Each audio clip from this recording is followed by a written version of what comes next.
So here I have a Hoffman apparatus. Now, a Hoffman apparatus is simply a setup that's used to separate water. So we have in this setup, we have this full of mostly pure water. It has a little bit of sulfuric acid to help it conduct electricity, but this is, for the most part, water. So I'm going to go ahead and turn it on. And when I turn it on, I notice that there are bubbles. Now, bubbles are a sign of a chemical reaction or a chemical change. And now I'm going to let these bubbles run. If I notice there are bubbles coming out of both electrodes in the bottom, so there are platinum electrodes in the bottom of each of the tubes. And as this reaction is happening, since I see bubbles, I know that a gas is being produced. Now, I don't know what that gas is, but I know that a gas is being produced. So I'm going to let this run for several minutes. We know that the formula for water is H2o. We know that because at some point somebody told you the formula for water is H2o. Now, if the formula is H2o, that means it is made up of two elements, hydrogen and oxygen. So the H is hydrogen and the O is oxygen. The 2, since it comes after the H, means that there are 2 hydrogens for every 1 oxygen. So in a molecule of water, we're going to have 2 hydrogen atoms and 1 oxygen atom bonded together. What this apparatus is doing is separating water into its 2 elements. Now, hydrogen and oxygen are gases in their normal elemental state. So this is separating our water molecules into hydrogen gas and oxygen gas. Just looking at this, we can't tell which one's hydrogen and which one's oxygen.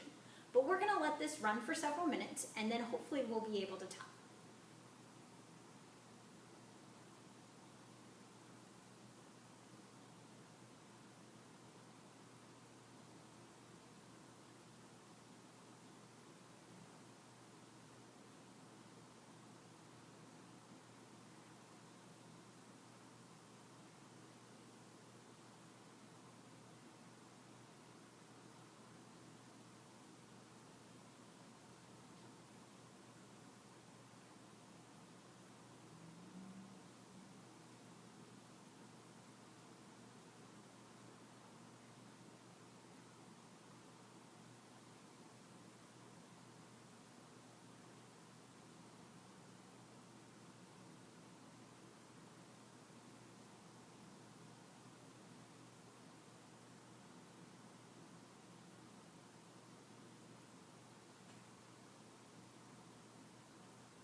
So as we let this run, we can begin to notice something rather interesting. So we notice that it looks like on this side of the apparatus, the bubbles are being formed significantly faster. They also seem like the bubbles might be a little bit bigger. Not only does this side have more bubbles, but we also notice that the water levels are no longer the same height. These started at exactly the same height. They both started at exactly 0. But as we've let this run, we can see that that's changing. Now, if I go ahead and turn this off, we notice that the bubbles stop forming. The last of them float up to the top. So when I turn the electricity off, that means that the reaction has stopped. As soon as I turn the electricity back on, the reaction begins again. So I'm going to go ahead and turn this back off.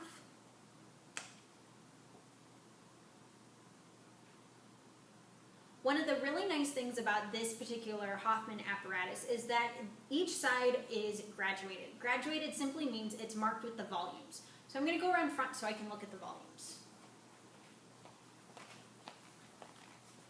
So if I look at this side, so the side that looks like the water level is lower, I see that that has about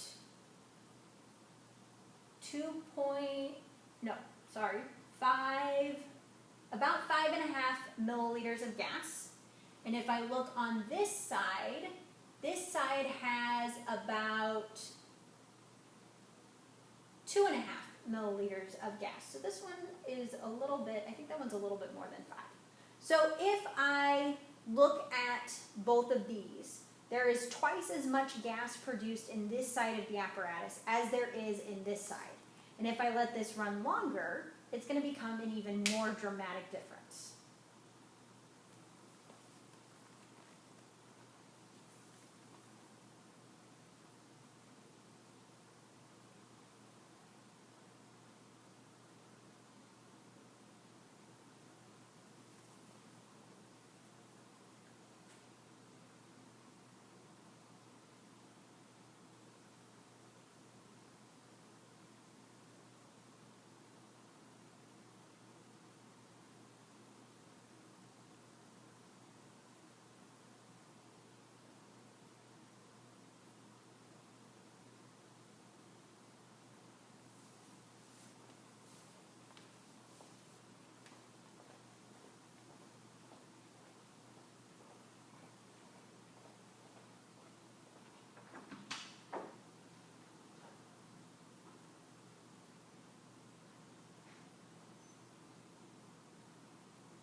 So I'm going to go ahead and stop this.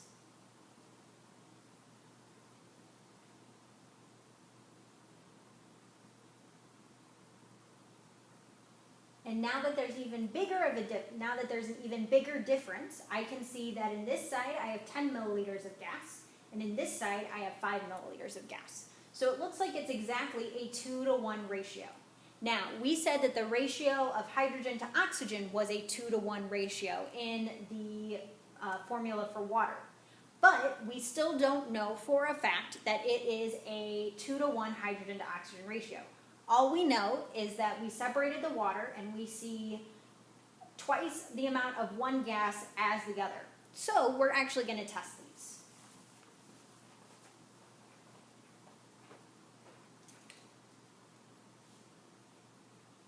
Now, we know that when things are exposed to, when sparks are exposed to oxygen, they burn. So we're going to trap the gas in test tubes. So both oxygen and hydrogen, whichever one is which, right now we think that this side is hydrogen and this side is oxygen. Both of those gases are less dense than air, so they're going to float to the top of my test tube. And then I'm going to go ahead and stopper it, so I can turn it the right side up. And then I'm going to do the same with the other side. So we thought that this one was oxygen, and we think that this side is hydrogen.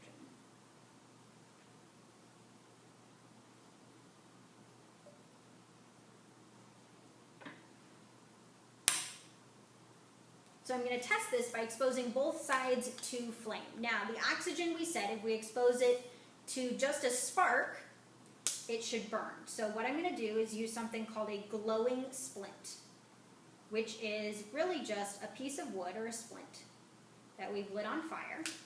And then I'm going to let it burn for a second. And then I'm going to blow it out. So it's glowing.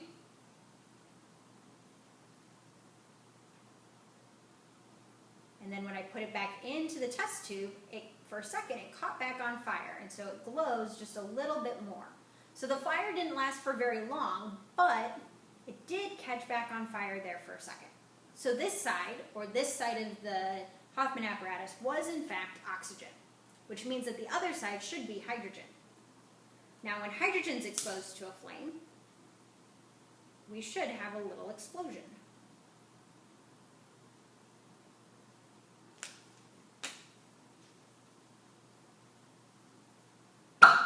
And we do. So that means that this side of the Hoffman apparatus was hydrogen. So there are two parts to this. We inferred from our formula for water that we've always known that when we separated it, the side that had double the gas was the hydrogen side, because the formula says it's 2 hydrogen for 1 oxygen, and the other side was the oxygen. We confirmed this by actually testing the two gases. So since the glowing splint lit back on fire, that confirmed that the side with the less gas was in fact oxygen. And since the other side had a mini explosion, that does in fact confirm that that side was hydrogen. So now, not only do we know that the formula for water is H2O, we have actually proven that the formula for water is H2O.